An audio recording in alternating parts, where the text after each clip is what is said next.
SD Negeri 1 Putih. Yang saya hormati Bapak Ibu Guru SD Negeri 1 Putih dan juga Bapak Ibu Guru SD Negeri Sawit. Saya ucapkan banyak terima kasih atas kehadiran Bapak Ibu semuanya dalam acara diseminasi menyebarkan pemahaman dan penerapan pengalaman budaya positif oleh saya Rima, calon guru penggerak angkatan 10 dari Kabupaten Boyolali. Pertama-tama sebelum kita mulai, mari kita membaca bacaan basmalah bersama-sama. Bismillahirrahmanirrahim. Terima kasih Bapak Ibu. Puji syukur kita panjatkan kehadiran Allah Subhanahu wa Ta'ala atas berkat rahmat karunia-Nya pada siang hari ini kita bisa berkumpul di tempat ini dalam keadaan sehat semua. Amin. Karena ini sudah agak siang ya Bapak Ibu, tadi pagi sudah lelah menjaga anak-anak les. Nah, untuk menambah semangat, nanti saya mohon Bapak Ibu Guru debat. Bapak Ibu Guru debat. Bapak Ibu Guru luar biasa. Nanti deh, silakan Bapak Ibu Guru. Bapak Ibu Guru debat. Bapak Ibu Guru debat. Bapak Ibu Guru luar biasa. Terima kasih. Nah, di sini seperti yang sudah saya katakan di depan tadi, saya hari ini akan menyebarkan pemahaman dan penerapan pengalaman budaya positif yang sudah saya pelajari bersama teman-teman CDP angkatan 10 pada modul 1.4.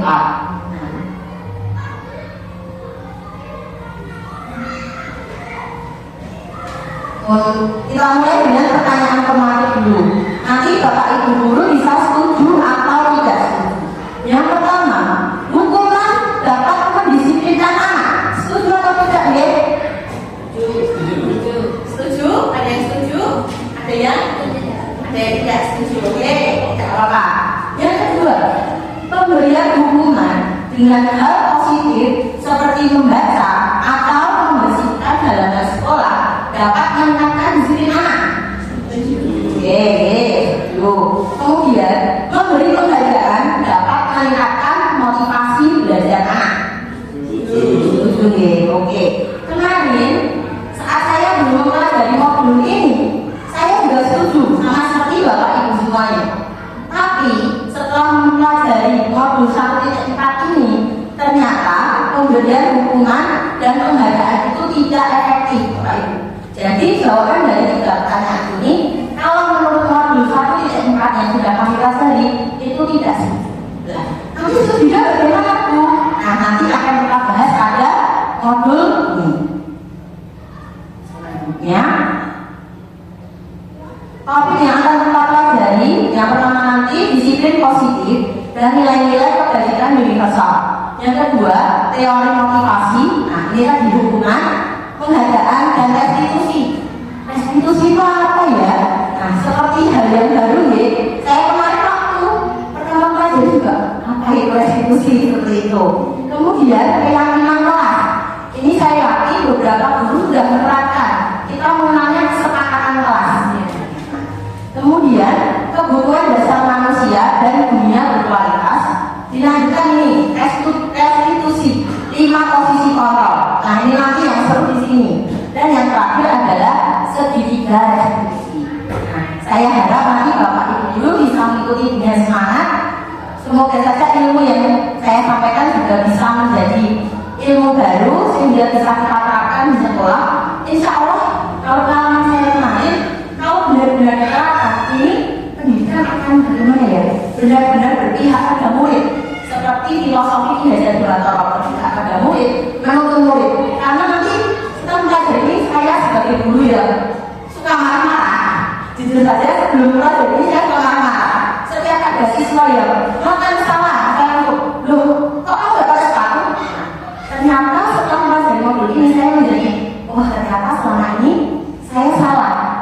Nah, kalau murid seperti itu kan, pasti kan rasanya juga tidak enak nih Bapak Ibu. Seperti kita ada orang dewasa, misalnya masalah langsung, loh Bu, itu salah juga boleh.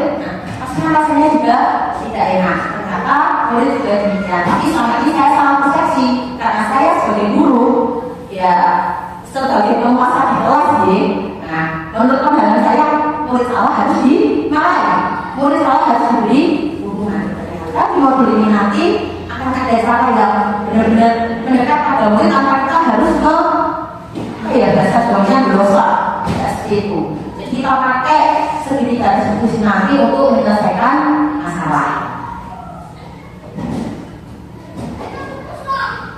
Yang pertama mengenai disiplin positif. Nah, di sini ada tentang perubahan paradigma kegiatan kepalan tangan.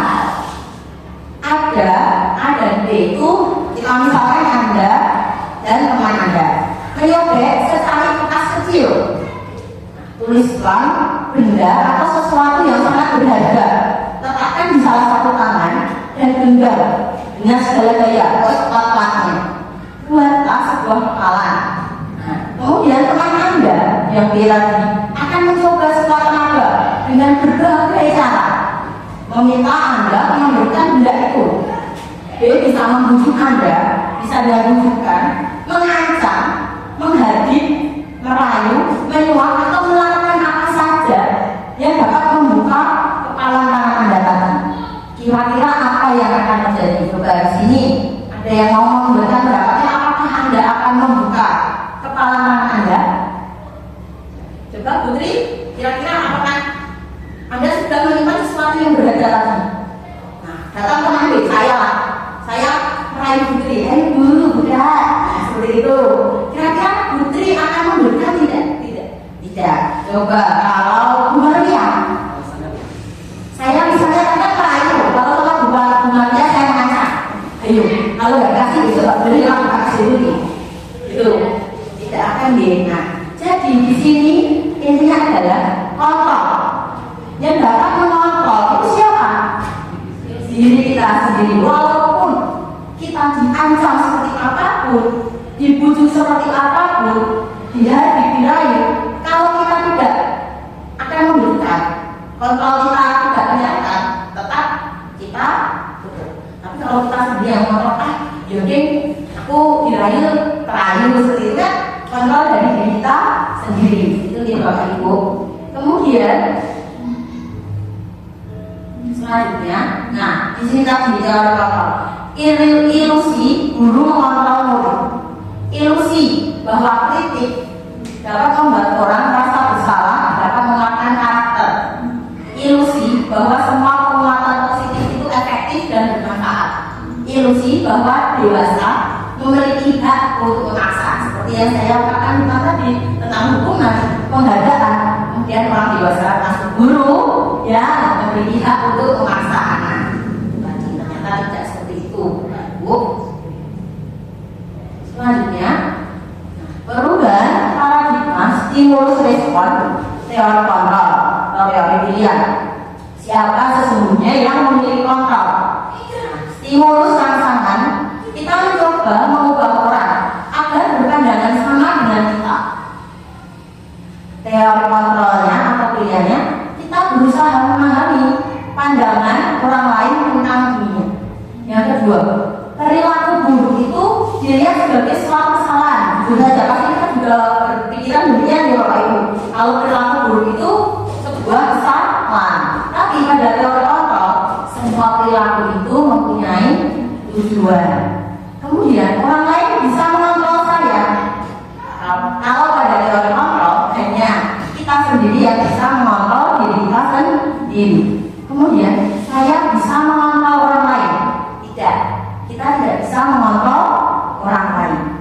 Kemudian pemaksaan ada pada saat bujukan gagal. Yang betul adalah kolaborasi dan konsensus menciptakan pilihan-pilihan baru. Yang terakhir, model berpikir menang atau kalah. Yang betul adalah model berpikir menang dan menang.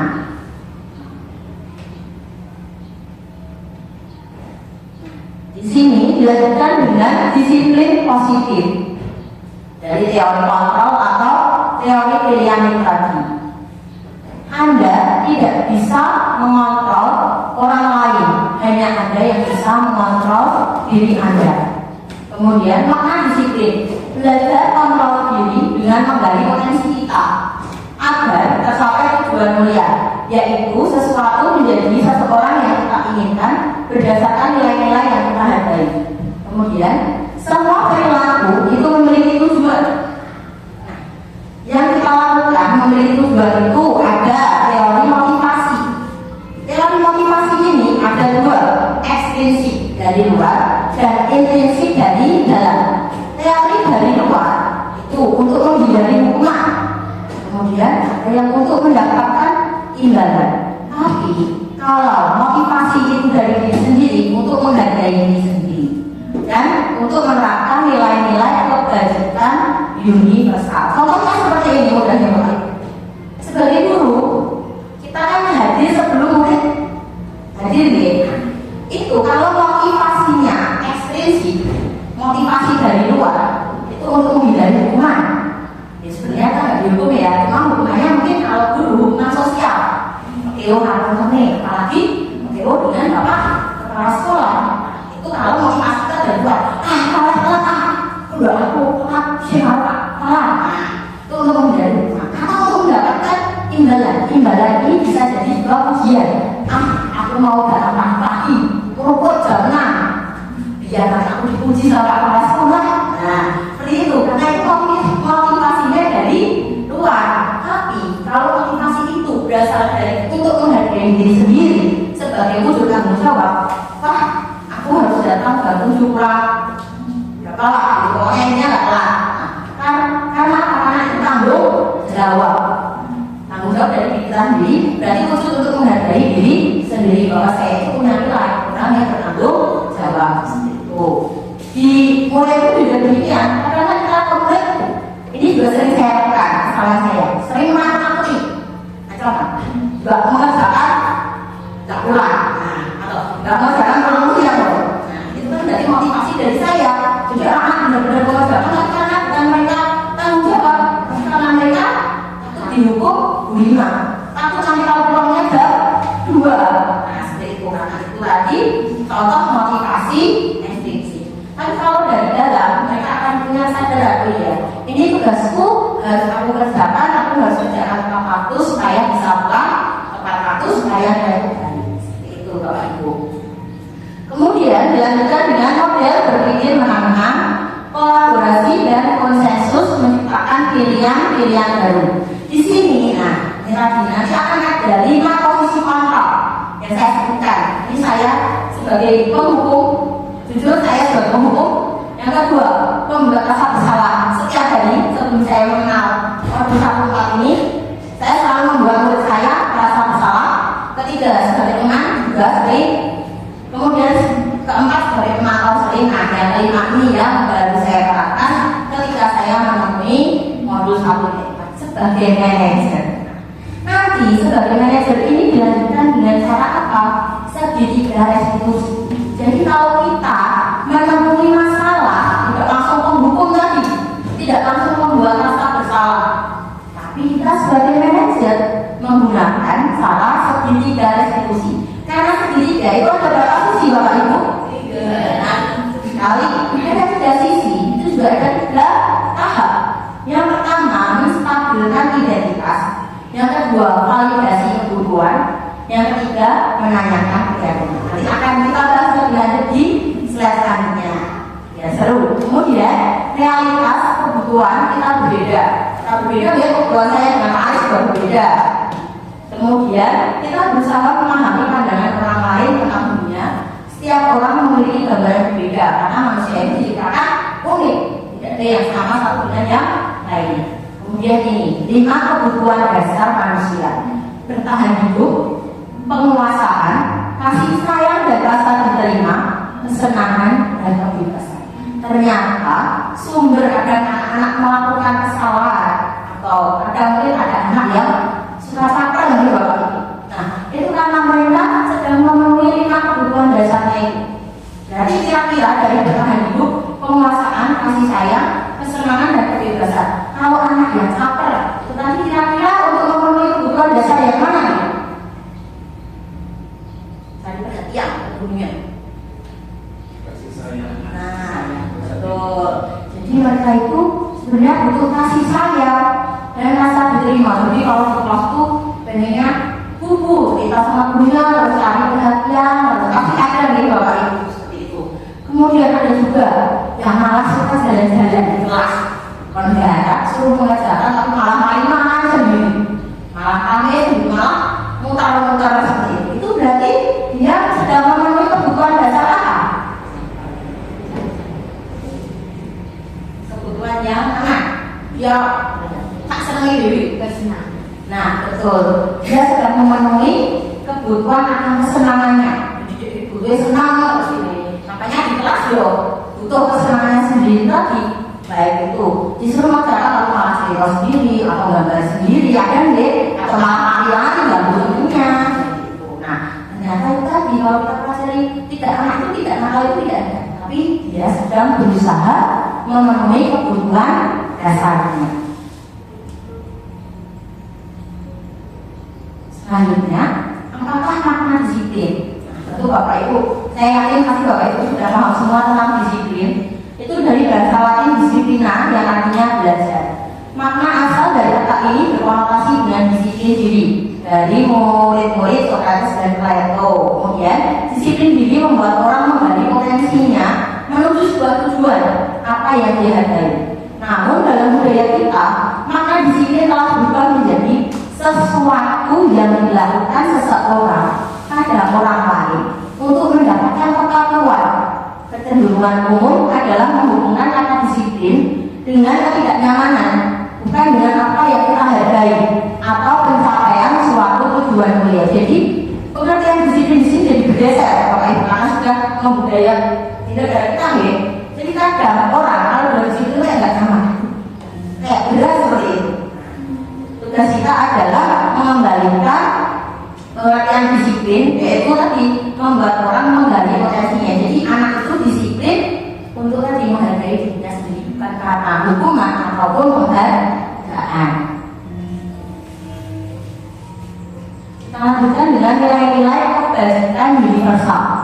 Nilai-nilai kebajikan adalah sifat-sifat positif manusia yang merupakan tujuan mulia yang ingin dicapai setiap individu. Nilai-nilai tersebut bersifat universal dan lintas bahasa, suku, bangsa, agama maupun latar belakang. Setiap perilaku atau perbuatan pasti memiliki suatu tujuan, pasti Bapak Ibu. Kemudian dengan memainkan nilai-nilai kebajikan yang diyakini seseorang, maka motivasi intrinsik akan terbangun sehingga menggerakkan motivasi dari dalam untuk dapat mencapai tujuan. Nilai-nilai kebajikan yang dicapai oleh setiap anak Indonesia kita kenal dunia dan ini yang kurikulumnya sudah merdeka pasti sangat mengenal profil pelajar Pancasila. Oke Bapak Ibu, untuk kelas 1, 2, 4, dan 5 kelas 3 dan 6 seperti saya menyusul. Kemudian beriman bertakwa pada Tuhan Yang Maha Esa dan berakhlak mulia, mandiri, bernalar kritis, berkebinekaan global, bergotong royong dan kali. Itu isi dari profil pelajar Pancasila ini. Selanjutnya kita masuk yang kedua tentang teori motivasi, hukuman, penghargaan, institusi tadi. Motivasi eksternal, motivasi internal seperti sedikit yang sudah saya sampaikan tadi. Motivasi eksternal itu dari luar untuk menghindari hukuman atau ketidaknyamanan. Biasanya nggak dihukum, aku mau dapat fakta, enak, atau aku harus mengerjakan tugas biar nggak dimarahin Bima. Besok aku nggak mau karena pasti dimarah-marahin Bima. Itu karena dia motivasinya menghindari hukuman dari Bima lagi. Kemudian yang kedua untuk mendapatkan imbalan dari orang lain atau institusi. Aku dapat pagi biar nanti dapat penghargaan. Guru rajin, ya guru terdatang pagi rumput, ya ampun. Nah, itu kalau dia mencari imbalan. Yang ketiga, kalau internal dari dalam diri kita sendiri, tujuannya untuk disiplin positif, untuk menghargai diri sendiri. Saya akan menjadi orang yang seperti apa bila saya melakukannya. Kalau saya rajin, berarti menunjukkan kalau saya itu bertanggung jawab. Saya orang yang disiplin. Jadi tidak dari luar, tapi untuk diri kita pribadi. Jadi untuk teori motivasi perilaku manusia. Kalau merdeka merdeka menurut Ki Hajar Dewantara, merdeka itu artinya tidak hanya terlepas dari perintah, akan tetapi juga taat untuk memerintah diri sendiri. Jadi diri kita sendiri tanggung jawab diri kita sendiri. Bukannya merdeka kita cuma merdeka tidak perintah siapapun, tidak seperti itu. Tapi kita juga harus bisa memerintah diri kita sendiri. Orang harus bebas tidak yang memerintah harus berbuat seenaknya. Oke, lanjut. Dihukum oleh penghargaan. Ini tadi kenapa kok penghargaan? Ternyata itu tidak efektif. Bahwa penghargaan berlaku sama sebenarnya dengan hukuman. Dalam arti meminta atau membujuk seseorang melakukan sesuatu untuk memenuhi suatu tujuan tertentu dari orang yang meminta atau membujuk. Dorongannya eksternal dan akan ada faktor ketergantungan. Jadi orang kalau dikasih penghargaan tergantung, aku harus berbuat seperti ini biar diberi penghargaan. Itu kan aku harus seperti ini terus supaya dapat penghargaan terus. Di sini dijelaskan beberapa dampak dari pemberian penghargaan oleh Alvin Van tahun 1993. Yang pertama, pengaruh jangka pendek dan pengaruh jangka panjang. Itu tadi, kalau sudah biasa dikasih penghargaan, terus seperti jaga seperti itu. Kemudian penghargaan itu menghukum. Penghargaan mengurangi ketepatan. Penghargaan tidak efektif. Tidak efektif juga mengalihkan kreativitas. Terhadap kalau anak fokusnya ke penghargaan, dia malah seperti apa ya? Kreativitasnya itu malah terbatas. Karena dia fokusnya, aku harus dapat penghargaan, aku harus dapat pujian dari Bu Rima. Nah, tapi malah kreativitasnya jadi terbatas, terkunci oleh penghargaan itu sendiri. Dan yang terakhir, penghargaan merusak hubungan. Ada yang tahu Bapak Ibu maksudnya kok penghargaan bisa merusak hubungan bagaimana kok? Bapak Ibu buatan ingin dari berpendapat. Oke, jadi penghargaan merusak hubungan di sini artinya jika satu anak kita beri penghargaan sedang temannya tidak, apa yang akan terjadi? Mary kan?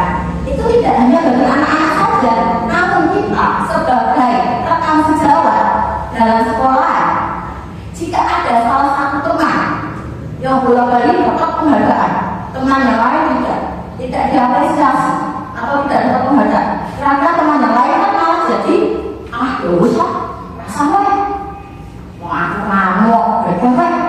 Mungkin kadang adanya demikian ya Bapak Ibu, yang dihargai kayak terus. Nah, yang dapat penghargaan itu terus saya nggak pernah dihargai.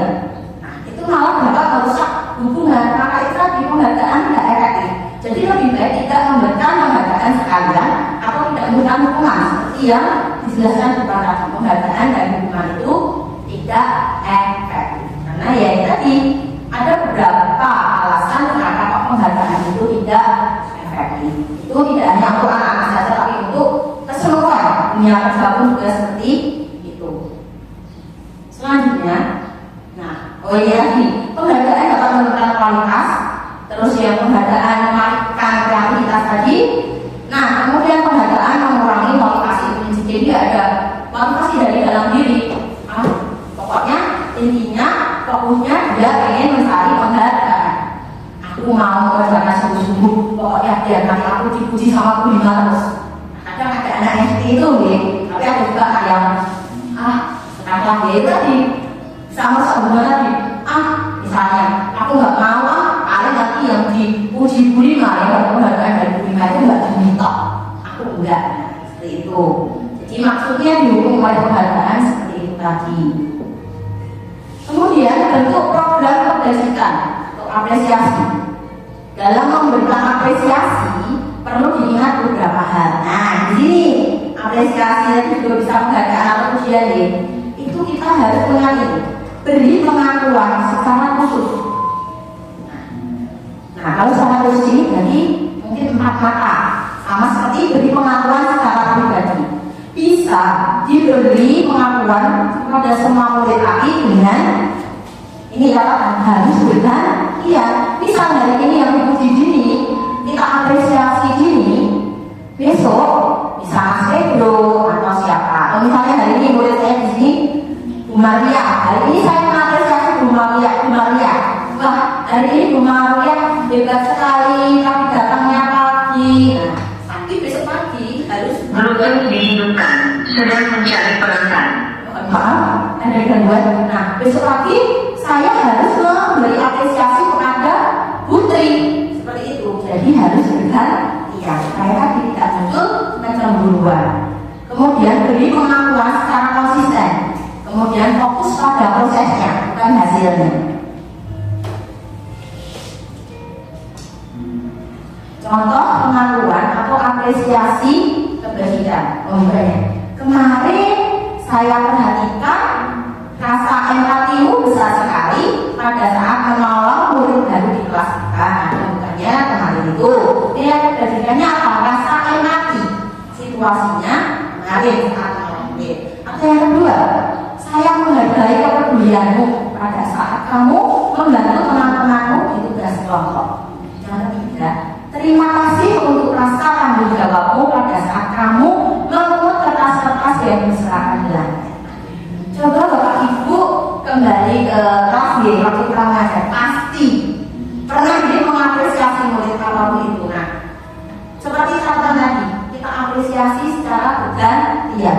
Tidak mungkin murid yang suka membuat kesalahan itu tidak pernah berbuat dari pasti ada.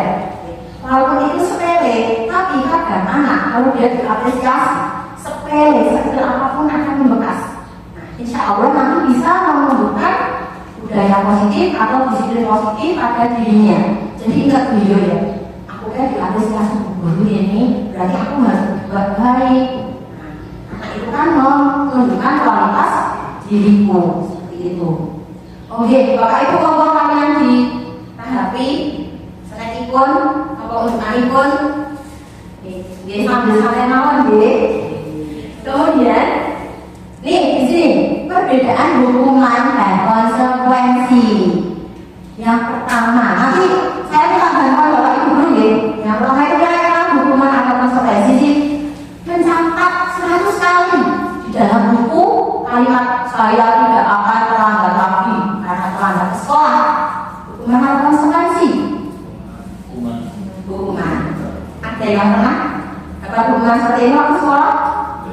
Tidak, alhamdulillah berhasil semua. Kemudian hari mengelilingi lapangan basket 2 kali karena terlambat hadir di sekolah. Apa itu hukuman atau konsekuensi? Kira-kira? Apa guys? Hukuman terus. Kemudian, nah ini berolahraga mungkin ya. Murid diminta untuk push up. Kalau nggak berolahraga dia diberi kamu 15 kali karena tidak menggunakan masker ke sekolah. Hukuman terus. Kemudian membagikan kertas teman yang sudah dicoret-coret. Konsekuensi. Murid disuruh membersihkan tumpahan air di meja karena tersenggol. Oke, selamat Bapak konsekuensi. Kemudian murid disuruh untuk mengenakan sepatu seharian di sekolah karena tidak mengenakan sepatu hitam. Mengenakan sepatu ini murid tidak mengenakan. Jadi suruh ngapot karena sepatunya warnanya beda, terus suruh ngapot seharian. Hukuman atau konsekuensi? Kemudian yang terakhir lari mengelilingi lapangan basket 2 kali karena terlambat 10 menit untuk pelajaran fisika. Itu jawabannya dari selanjutnya. Nah, hukuman les. Terima kasih Bapak Ibu untuk kita sudah bisa membedakan hukuman dan konsekuensi. Jadi, nah di sini perbedaan hukuman dan konsekuensi. Hukuman itu sesuatu yang menyakitkan, betul tidak Bapak Ibu? Karena saya dulu juga pernah dihukum waktu SMA, jadi menyakitkan dan sangat teringat di Bapak Ibu. Nah, mengenang kayak jadi jadi dulu pas SMA dimarahin itu. Padahal sebenarnya murid kalau diluruskan dari tadi kita tidak menghukum, pasti kan tidak akan menjadi kenangan yang buruk. Nah, itu dulu kalau boleh saya bercerita sedikit, itu hanya karena masalah nama. Nama saya kebetulan pendek sekali, 5. Itu kebetulan saya fotokopi, pas sudah saya tinggal di dalam kelas 1 SMA. Kebetulan ada bapak-bapak yang jaga, Pak BK yang jaga. Kebetulan sudah ada juga, dan saya fotokopi lagi masuk.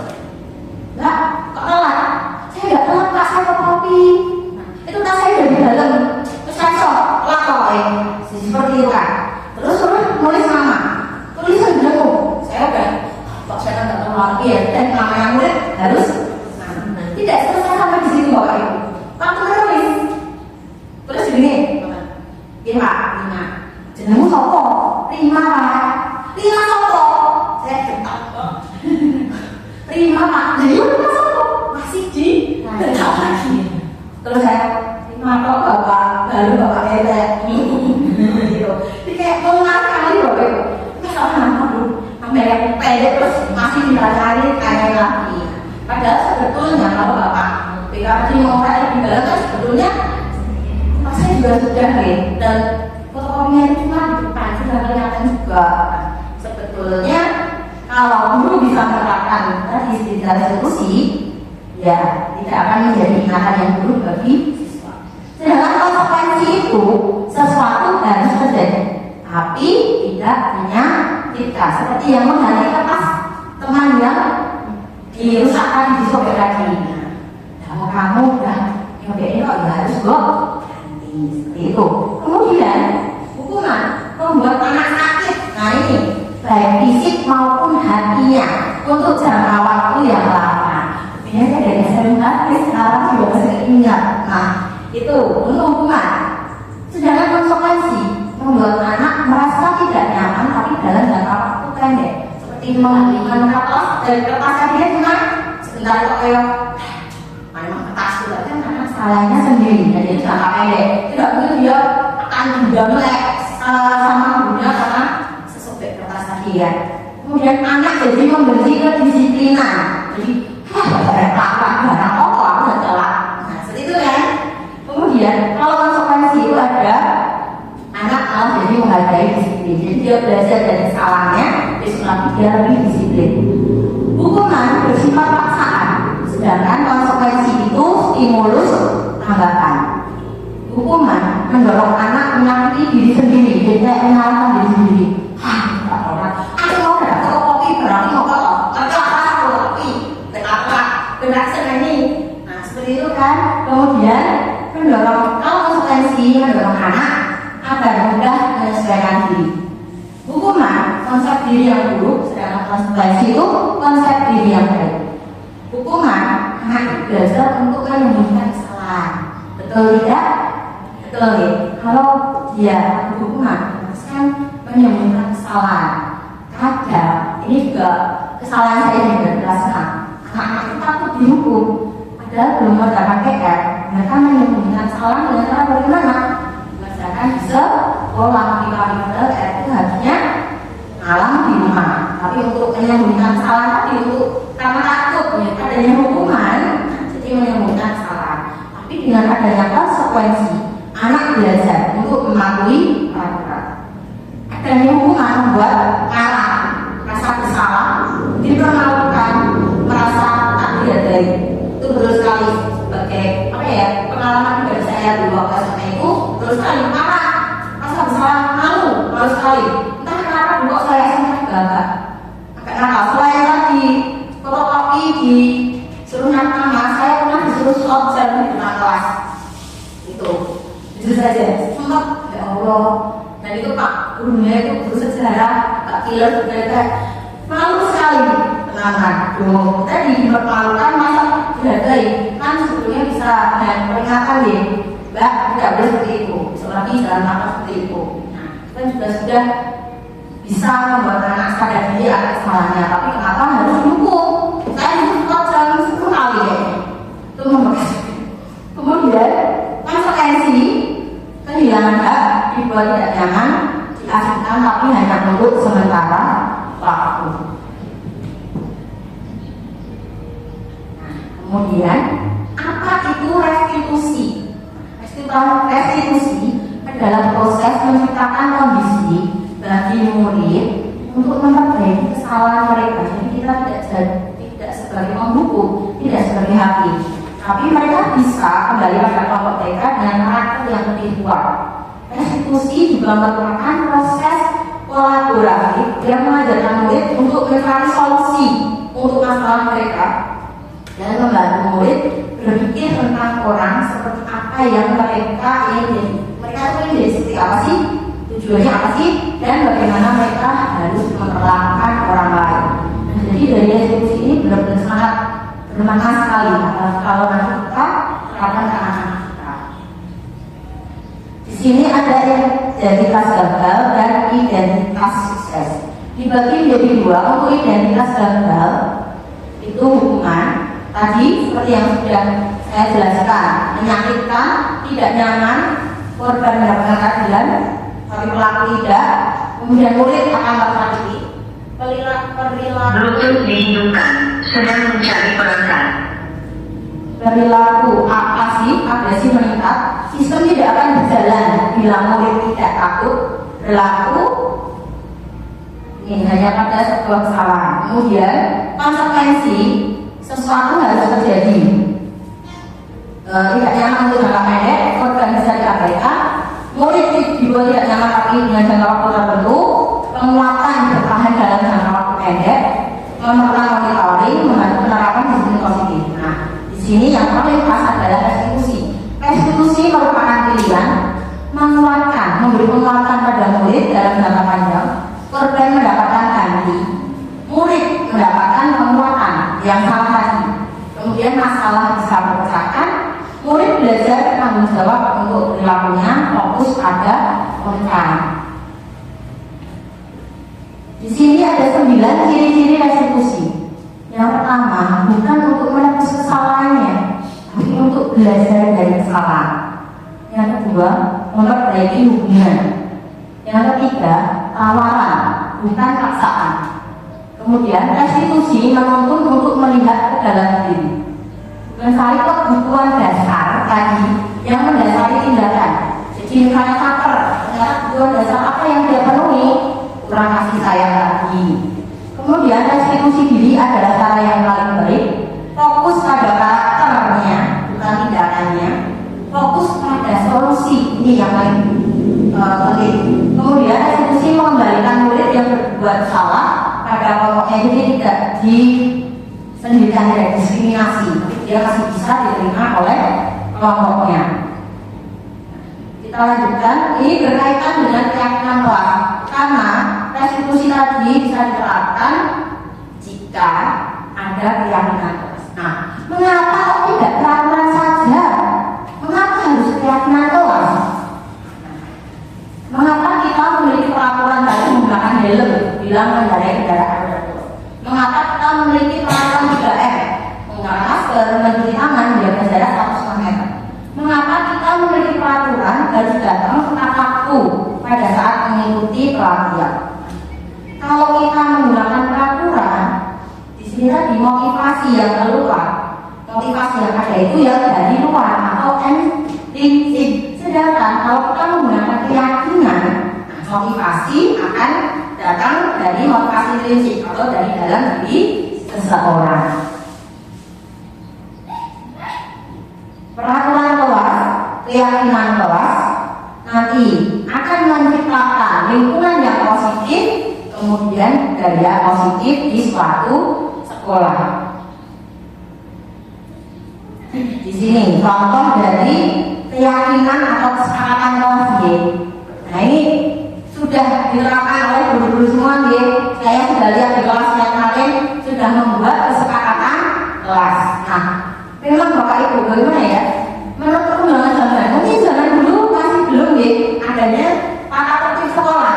Nah, untuk Merdeka Belajar ini bukan sekolah yang menentukan langsung, tapi kita ajak murid, siswa. Jadi selain ada tata tertib sekolah tadi, di kelas itu ada kesepakatan atau keyakinan kelas itu yang disetujui oleh murid, yang dibuat oleh murid dan disetujui oleh guru. Bahkan ada di SMP atau SMA itu, bahkan muridnya itu tanda tangan. Jadi benar-benar mereka harus bertanggung jawab atas keyakinan kelas yang mereka buat. Kemudian dalam kesepakatan kelas ini, saya sudah melihat dari seluruh kelas 1 sampai kelas 6 di SD ini sudah membuat kesepakatan kelas, sudah ditambah anak-anak ini sudah baru saja mengadakan, jadi sudah tidak lagi. Nah, kemarin saya juga sempat membaca, bagus betul.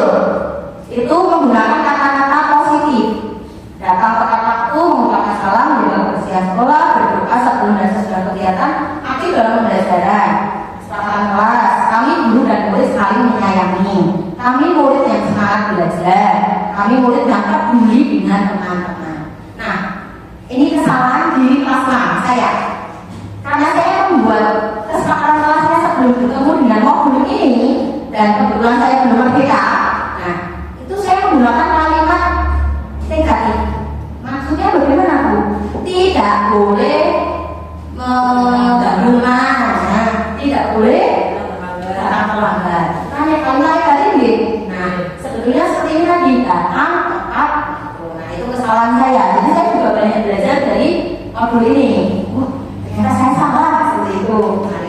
Nah tapi untuk Bapak Ibu yang lain sudah bagus. Kemarin saya sempat, kan saya hobinya jalan-jalan ke kelas-kelas. Jadi Bluetooth dihidupkan, sedang mencari pelengkap. kesepakatan kelas. Guna dari kesepakatan kelas ini tadi harus diberikan institusi. Jika ada kesepakatan, misalnya kemarin yang terjadi di kelas 6 baru saja, itu Bilal, murid saya laki-laki, dilempar oleh Anaya itu kawan. Ternyata setelah saya tanya, karena saya sudah belajar bisa petik, saya tidak ngamuk. Kalau biasanya saya ngamuk. Nah seperti itu. Tapi karena saya sudah mempelajari dan saya coba terapkan, sabar. Gak apa deh, kok nangis. Anaknya nangis tidak mau jawab karena sudah nangis ya. Perawatnya sedang dan sakiti. Nah, temannya, kenapa kok nangis? Itu Bu, dilempar Bilal. Lalu melempar.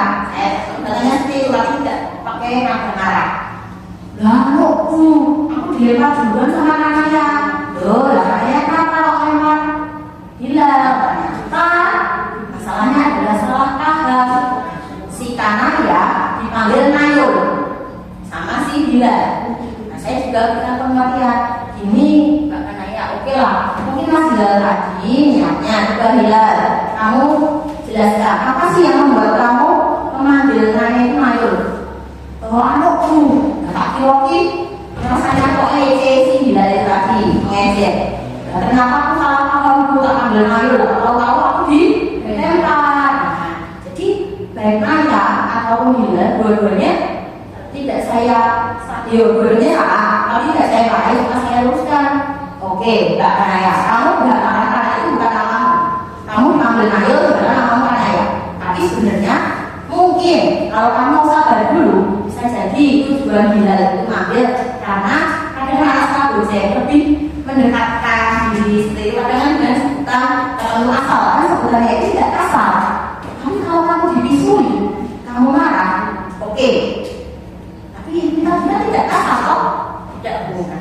Sedangkan Bilal besok lagi jangan memanggil temanmu dengan sebutan yang dia tidak sukai, karena tidak semua orang itu mau dipanggil dengan sebutan tertentu.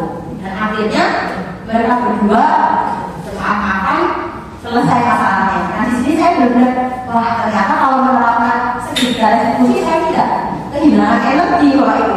Beda dengan kalau langsung marah-marah gitu, kan langsung kehilangan energi, munculnya negatif, emosi seperti itu. Nah itu sedikit pengalaman saya kemarin di kelas. Nah kemudian kegiatan pendalaman keyakinan kelas tadi, kesepakatan kelas, keyakinan kelas sama hormat, bekerja, dan adanya rasa diterima dan dimiliki. Masih sama, KBLT dan D. Nah, peraturan keyakinan kelas ini tadi. Selalu kembalikan buku ke tempatnya.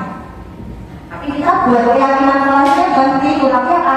Jadi anak yang bertanggung jawab, dilarang mengganggu orang lain. Seperti yang sudah saya sampaikan, kita kira negatif, nah, kita jadikan positif di keyakinan kelas apa? Menghormati orang lain. Ya, hadir di sekolah 15 menit sebelum pembelajaran dimulai. Mungkin itu terlalu panjang, mungkin untuk kita orang dewasa bisa dipahami, bisa dia. Tapi mungkin untuk anak-anak itu karena mereka berpikirnya masih oke, bisa langsung ini menghormati orang lain. Komitmen itu kalau datang sebelum pelajaran dimulai juga besok harus sebelum pelajaran dimulai. Dilarang melakukan kekerasan, keyakinan kelasnya, keselamatan, menghormati orang lain. Dilarang menggunakan narkoba. Kalau ini pertama untuk SD, tepatnya mungkin di kelas ini itu kesehatan, bergantian atau giliran. Nah, kita bisa mengambil langkah menghormati orang lain atau bersabar, gunakan masker, jaga kesehatan, keselamatan, jangan berlari di kelas atau koridor. Bisa kita ambil keyakinan kelasnya, keselamatan, jaga keselamatan dan keamanan. Karena betul nih Bapak Ibu, di kelas itu orang di kelas rendah biasanya banyak anak-anak ya lari-lari di kelas, padahal mereka itu belum punya apa ya, belum ego, belum kemana-mana. Nanti takutnya kalau kena meja, nah kalau cuma benjol aja masih oke lah, kalau sampai berdarah dijahit kan sungguh sangat fatal gitu. Nah jadi bisa pakai kalimat keyakinan kelas, jaga keselamatan, keamanan. Kemudian kita masuk ke pembelajaran tepat. Jadi kamu sambil di perhati, Bapak Ibu. Kebutuhan dasar manusia dan dunia berkualitas. Kebutuhan dasar manusia seperti yang sudah saya sampaikan bukan tadi, ada 5. Kasih sayang dan rasa diterima, penguasaan, kebebasan, kesenangan, dan bertahan. Jadi kalau kita mau memahami apa ya, mungkin psikolog dia terusnya itu anak melakukan kesalahan, kalau menurut kita salah, oke, tapi pasti dia ada alasan dibalik kesalahannya itu. Entah dia butuh kasih sayang atau dia butuh penguasaan, rasa untuk diakui. Kadang-kadang jelas ada. Kalau kita saya tinggal lagi, dia butuh akan penguasaan. Jadi semua itu harus manut sama 9, dibuat takut. Karena dia takut akan penguasaan. Dan tugas kita dari guru itu untuk apa? Untuk meluruskan bahwa itu tidak baik. Penguasaan itu tidak harus diterapkan di kelas seperti itu, karena bisa merugikan hanya kebebasan, kesenangan. Yang seperti tadi ya, belajar malah senangnya dewe, malah gunakan apa-apa. Kemudian bertahan hidup. Selanjutnya ini 5 posisi kontrol. Ada 5: penghukum saya, pembuat rasa bersalah saya juga, teman juga, pemantau juga, manajer baru belajar. Nah, di sini contoh guru yang posisi kontrolnya sebagai penghukum itu apa? Guru berbuat, misalnya itu cakep, ini sebel, nah kayak gitu, itu guru hukum atau guru berbuat. Kalau kamu nggak bisa, awas ya, lo rasa kamu itu, awas anakku sambil, nah seperti itu kata-katanya. Hasilnya anak akan apa? Memberontak, bahkan menyalahkan orang lain, bisa juga berbohong. Kaitan dengan dunia yang berkualitas, murid meletakkan guru di luar dunia berkualitas. Pasti tidak ada pendidikan yang kita diambil dari guru menghukum ini lagi, malah bisa membuat murid benci sama kita. Ini kok menerima lain apapun banget, guru nggak tahu, guru sengaja hukum murid itu. Kemudian muridnya malah berkata apa? Biarkan aja, nanti kalian juga yang marah lagi, yowes apa sembarang kalian besok disenangi bunga. Jadi malah anak itu kayak gampang kayak seperti itu. Kemudian dampak pada muridnya ini tadi akan mengurangi kesalahan diri, dia tidak belajar, bukan malah takut, tapi malah gampang kayak kalau guru tanya semua kok. Dan itu betul, karena sudah saya alami sendiri. Kemudian membuat rasa bersalah. Gurunya contohnya gimana? Berceramah, ya ampun, Bunda kecewa loh, seharusnya kan kamu seperti ini, jangan seperti ini. Nah, kamu seharusnya sudah tahu kok, Bunda capek banget, kayak kalian ngeyel, gak bisa kandani. Bunda merasa bersalah. Ya ampun, itu juga sering saya lakukan, jujur saja. Oke. Kemudian hasilnya sama, anak akan menyembunyikan, menangkal, berbohong. Guru tidak masuk ke dalam dunia berkualitas dan muridnya berkatanya kayak masuk terus. Oke. Maaf ya guru, dan itu juga terjadi di kelas saya. Tapi saya kayak itu biasanya itu yang namanya Isma ini, itu menurut saya dewasa sekali. Itu pasti tapi saya bilang seperti itu langsung mereka, Bu, maaf ya Bu, saya sama teman-teman bikin Bu Rima marah-marah, bikin Bu Rima capek, seperti itu. Ternyata setelah saya berdiri saya, kok ya bener ya ampun, seperti itu. Jadi murid merasa rendah diri. Kemudian sebagai teman, ini juga saya katakan membuat alasan-alasan untuk muridnya. Ini, ayolah lakukan demi ibu. Masa kamu nggak mau? Ingat nggak Bu Rima pernah bantu apa gitu misalnya? Ibu curang nih kok, kenapa sakit Bu Rima?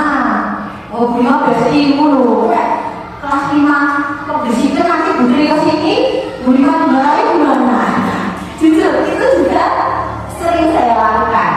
Nah sebagai teman karena berasa besti jadi kayak gitu, tapi itu salah karena kamu akan ketergantungan. Bluetooth dihidupkan, sedang mencari pelengkap. Sekali kita tidak besti sama mereka, tidak teman, jadi mereka kayak seperti mau berapa mau sahabatan sama aku itu. Itu tadi kekurangan kalau kita berposisi kontrol sebagai teman, otomatis. Nah ini, mereka akan berkata, saya pikir Bu Rima anak saya. Wah ternyata yo, tukang marah-marah. Ternyata Bu Rima gak bersih sama aku. Seperti itu. Jadi anak-anak bagaimana nanti lemah, tidak mandiri, bergantung terus sama gurunya.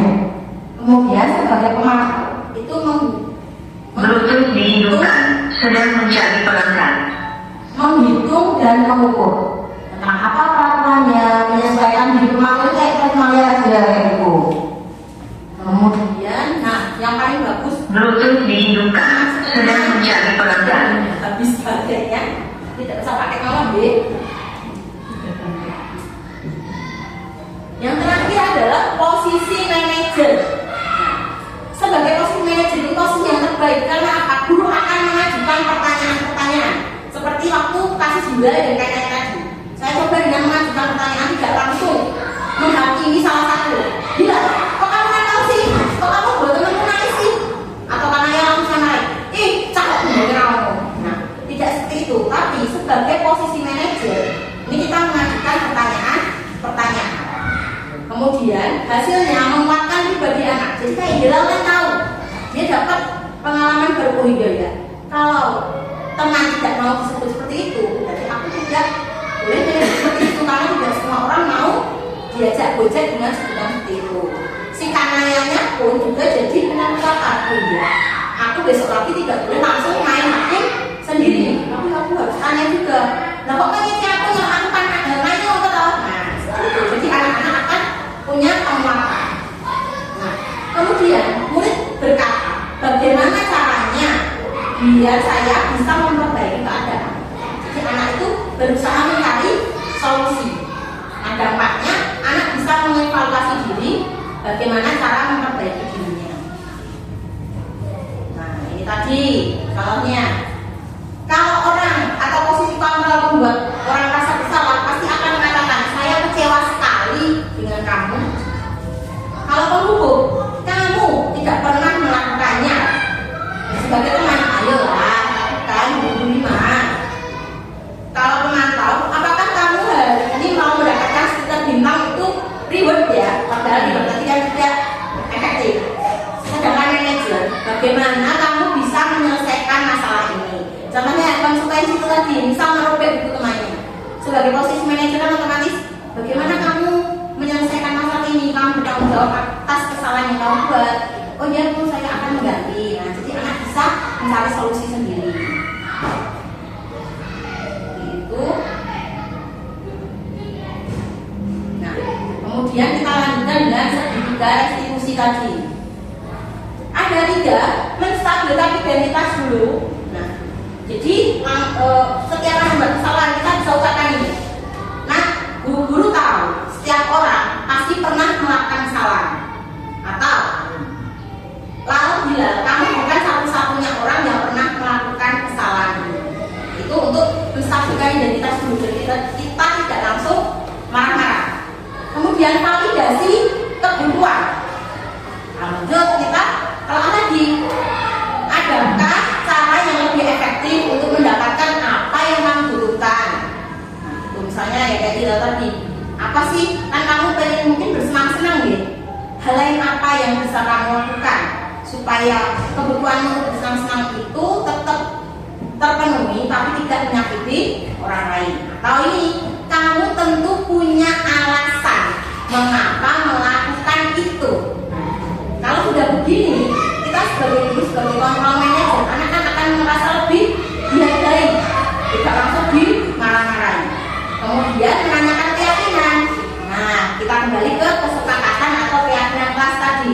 Nilai apa yang telah kita sepakati? Kenapa kamu tidak melakukannya? Gitu. Kemudian kamu ingin menjadi orang yang seperti apa toh? Gitu. Nah, kalau sudah seperti itu nanti insya Allah anak-anak akan belajar dari kesalahan. Dari contoh kemarin itu ada kasus anak tidak pakai sepatu tadi ya, tidak pakai sepatu sesuai warna. Misalnya dalam sekolah itu harus hitam, sedangkan dia pakai merah. Datang ke sekolah, dimarahin sama gurunya, suruh nyopot tidak pakai sepatu seharian. Ternyata setelah ditelaah, kenapa kok dia tidak pakai sepatu yang hitam? Karena dia bangun kesiangan, jadi ke susu terburu-buru ambil sepatu seadanya. Coba kalau kita pakai segitiga restitusi, kita tanyakan, pasti kan di bagian kamu tentu punya alasan mengapa kamu melakukan itu, salah sepatu. Berarti alasannya apa tadi? Nah, bangun kesiangan jadi salah ambil sepatu. Kemudian kan bisa kita tarik lagi. Nah, apa yang akan kamu lakukan selanjutnya supaya kejadian yang serupa tidak terulang lagi? Jadi bangun lebih awal supaya tadi tidak terburu-buru salah pakai sepatu.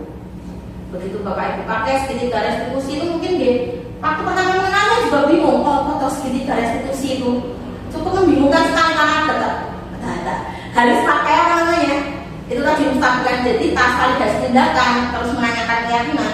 Tapi kalau sudah kita olah sedemikian rupa, kita terapkan, kita coba terapkan seperti yang sudah saya rasakan di kasusnya di London Raya tadi, juga lebih enak untuk kita, juga lebih adil untuk muridnya.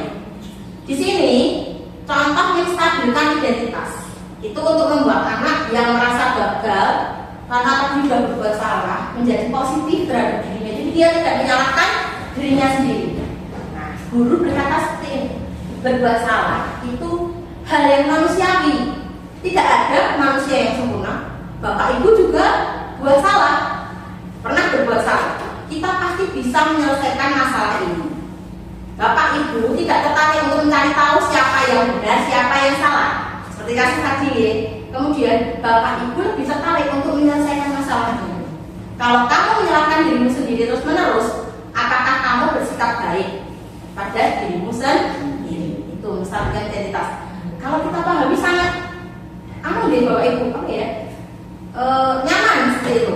Tidak membuat guru juga tidak usah marah-marah terus. Murid itu juga merasa dihargai, merasa nyaman. Kemudian validasi kebutuhan, membantu murid mengenali basic need atau kebutuhan dasar yang ingin dipenuhi ketika melakukan kesalahan itu. Tadi dibutuhkan kekuasaan atau kesenangan. Pada dasarnya setiap tindakan manusia tujuannya itu memenuhi kebutuhan dasar. Apakah itu tadi penguasaan, kebebasan, kasih sayang, rasa diterima, kesenangan atau bertahan hidup, semuanya seperti koruptor, ya. Korupsi uang banyak karena dia sedang tujuannya memenuhi kebutuhan dasar. Karena apa? Penguasaan, kesenangan itu lagi. Kemudian yang terakhir dari segitiga restitusi adalah menanyakan keyakinan. Anak melihat kesalahannya dihubungkan dengan norma-norma yang ada untuk mendasari interaksinya dengan orang lain. Apa yang kita percaya di kelas itu. Nah, intervensi ini bisa membantu murid ke tujuan semula. Misalnya, apakah kamu ingin berbuat lebih baik? Apakah saat ini kamu sudah menjadi orang yang kamu inginkan? Apakah kamu bisa mengubah perilaku kamu saat ini menjadi yang lebih membantu? Nah, jika memperbaiki dirinya. Intervensi 30 detik. Kemudian, refleksi. Alhamdulillah sudah sampai di penghujung presentasi saya untuk menyebarkan pemahaman. Nah, di sini saya minta ke Bapak Ibu untuk memberikan refleksinya. Coba hal baru apa yang mengubah paradigma saya atau yang saya dapatkan?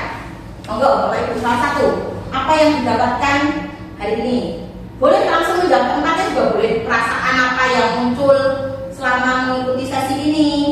Kemudian peran apa yang sudah dilakukan selama mengikuti modul ini? Seperti saya tadi, saya akui saya menjadi posisi apa tadi?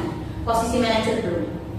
Kemudian setelah mempelajari modul ini, kira-kira sistem AMONG seperti apa yang akan Bapak Ibu terapkan? Monggo Bapak Ibu, salah satu untuk merefleksi. Boleh? Pak Yanto? Cukup merefleksi aja, kalau tidak perasaan hari ini saat mengikuti modul atau apa sih yang didapatkan hari ini dari modul ini kira-kira? Oke, Bu Maria? Ya, terima kasih sebelumnya. Pada hari ini untuk mengenai presentasi dari Bu Irma restitusi yang bisa saya ubah, memang saya sebagai guru yang suka marah juga seperti Ibu Irma. Memang restitusi itu memang sangat baik dilaksanakan dan saya akan mengubah kebiasaan yang marah-marah, yang suka menghukum menjadi restitusi yang mana kita bisa mencari atau mendamaikan anak tanpa marah-marah, dan juga harus mencari permasalahan tersebut dengan menanyakan dulu apa penyebabnya. Contohnya tadi terlambat sekolah atau salah memakai sepatu, seperti itu kita mencari penyebabnya dulu dengan hati yang tenang, ya, tidak marah-marah seperti itu. Terima kasih. Terima kasih Bu Maria. Boleh tepuk tangannya Pak ya? Selain refleksi, ada yang menolak? Apakah akan ada yang bertanya? Nanti Pak Wahyu siap menjawab. Monggo. Pak Yanto, ada yang mau ditanyakan? Tidak, ya nanti kalau misal ada yang perlu ditanyakan, kita bisa menghubungi Pak Wahyu sebagai senior saya dalam guru penggerak. Nah, karena saya masih calon, sedangkan beliau sudah senior, jadi nanti bisa untuk guru SD mungkin nanti kita bisa berkolaborasi lagi, atau ya berdiskusi lagi. Nanti misalnya saya tidak paham, tidak tahu, nanti saya akan menghubungi Pak Wahyu. Diizinkan ya Pak Wahyu? Ya, terima kasih sekali. Oke, terima kasih atas dukungan teman-teman pada pagi hari ini, siang hari ini. Terima kasih atas kehadirannya, terima kasih atas kesediaan waktunya, terima kasih atas bantuannya semuanya.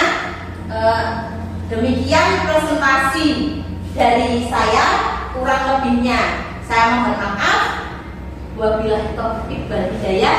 Wassalamualaikum warahmatullahi wabarakatuh. Waalaikumsalam warahmatullahi wabarakatuh. Mas Hilal, tadi Bu Rima dengar dari teman-temanmu kamu berbicara kasar ya? Iya. Coba kalau berbicara kasar itu boleh atau tidak toh? Tidak boleh ya. Tidak boleh berbicara kasar. Selain itu berdosa, juga melanggar kesepakatan kelas kita. Tadi tidak boleh bicara kasar atau membuli. Berarti tidak boleh ya. Coba Bu Rima mau tanya, kenapa tadi kok Mas Hilal bicara kasar? Kenapa kok ngomong kasar? Lagi apa toh?